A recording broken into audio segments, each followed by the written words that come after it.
में असुरों की रानी बन चुकी उसी लड़की ने एक ही तलवार से मेरा दिल चीर दिया। उसने मेरे मरे हुए कुत्ते जैसे शरीर पर पैर रखते हुए कहा, चेन हुआन, जब तुमने मुझे फंसाया था तो क्या कभी सोचा था कि ऐसा भी दिन आएगा? लेकिन वो यह नहीं जानती थी कि मैं अपनी मर्जी से उसके हाथों मर रहा था। मैंने सिस्टम के साथ एक सौदा किया था, जब तक मैं मिशन पूरा करूंगा मैं ब्लू स्टार पर वापस लौट सकूंगा। इसके लिए मैंने 300 साल पहले दिव्य तलवार चुराई और अपने संप्रदाय को धोखा दिया। मैं परम देव के स्तर तक पहुंच गया, जबकि उसे संप्रदाय ने तहखाने में बंद कर दिया था। उसकी जिंदगी मौत से भी बदतर थी, वरना मेरे स्तर की शक्ति के साथ मैं भला उस लड़की के एक वार से कैसे नहीं बच पाता जिसे मैंने खुद तराशा था। मेरे सामने खड़ी इस दुनिया की इकलौती असुर साम्राज्य थी लुओ लिनशुंग, मेरी कभी छोटी बहन हुआ करती थी। अपनी जिंदगी को धीरे धीरे खत्म होता महसूस करते हुए मैं बस दर्द से मुस्कुराया। क्या ऐसा करना सच में सही था? उसने कुछ नहीं कहा, बल्कि उसने नफरत की तलवार को मेरे शरीर से बाहर निकाला और खून उसके चेहरे पर छलक गया।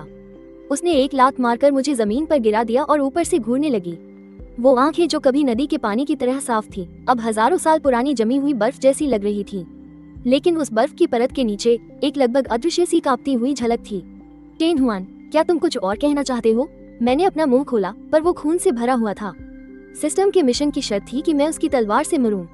मैं ऐसा कुछ भी नहीं कह सकता था जिससे उसका मन बदल जाए, वरना मिशन फेल हो जाएगा और मैं ब्लू स्टार पर वापस नहीं जा पाऊंगा।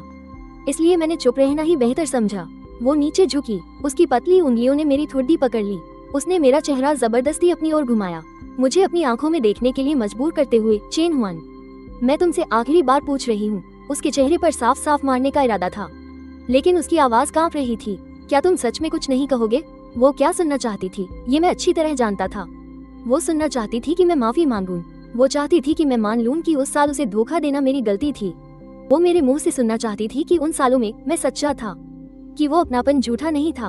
उसे मौत की खाई से बाहर निकालना किसी और मकसद के लिए नहीं था। मैंने उसकी आंखों में देखा, मेरे होंठ एक ऐसी मुस्कान में बदल गए जो रोने से भी बदतर थी। एक लंबी खामोशी छा गई। उसने बहुत देर इंतजार किया। आखिरकार उसके चेहरे के भाव बिल्कुल ठंडे पड़ गए। ठीक है, जब तुम कहना ही नहीं चाहते तो फिर कभी मत कहना। मैंने तलवार की नोक पर लगे अपने खून को देखा। ऐसा लगा जैसे वक्त फिर से अतीत में चला गया।